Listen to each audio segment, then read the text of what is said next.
few weeks between total strangers, and just a week after another violent stabbing at a Max platform. KGW's Mike Benners covered most of the attacks, including tonight's. He begins our team coverage live in the Hollywood district with the very latest. Mike? Yeah, Laurel, officers cleared the scene just a short time ago, so the Max train is rolling again, but not necessarily stopping at this platform quite yet. In the meantime, we can tell you that detectives are interviewing the suspect. What he's accused of doing out here is simply terrifying, even for some of the most seasoned investigators. You can hear it in their shaky voices. But what happened this evening is especially unsettling for witnesses, and there were a lot of them.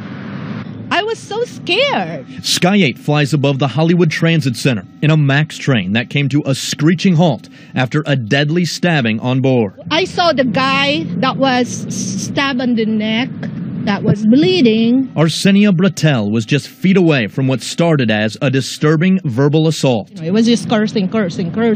As the train was rolling between the Lloyd Center and Hollywood stops, a man with a knife started yelling racial slurs, a lot of which were directed at two young Muslim girls. Several people came to their defense in what will go down as a truly heroic act. And here's why. The armed man zeroed in on those Good Samaritans and stabbed them viciously, investigators say. It's horrific. There's no other word to describe what happened today. Sergeant Pete Simpson says one man died on the Max and a second at the hospital.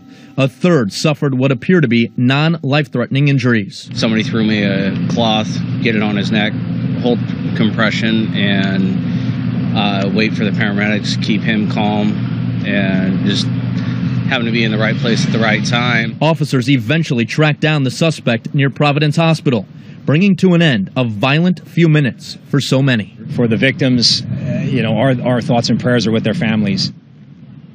All right, back out here live. As you can imagine, in the aftermath of what happened, a lot of people rushed off the Max, trying to get as far away as possible, including those two young Muslim girls. So authorities haven't talked to them. If you're watching tonight, be sure to contact the Portland Police Bureau. Also worth mentioning this evening, the FBI released a statement late tonight saying they're aware of what happened. They're offering resources to the Portland Police Bureau, and they'll be looking at the facts and evidence themselves to decide if a federal crime was committed. Laurel? Well, those Good Samaritans are true heroes, and we just hate to see this happen in our community. Thank you, Mike. Mayor Ted Wheeler was on a long flight to London tonight, so City Commissioner Chloe Eudaly issued a statement in his absence. She offered the city's thoughts and prayers to the victims and thanks to the first responders, and said in part, "These are troubling times across our city, our country, and the world.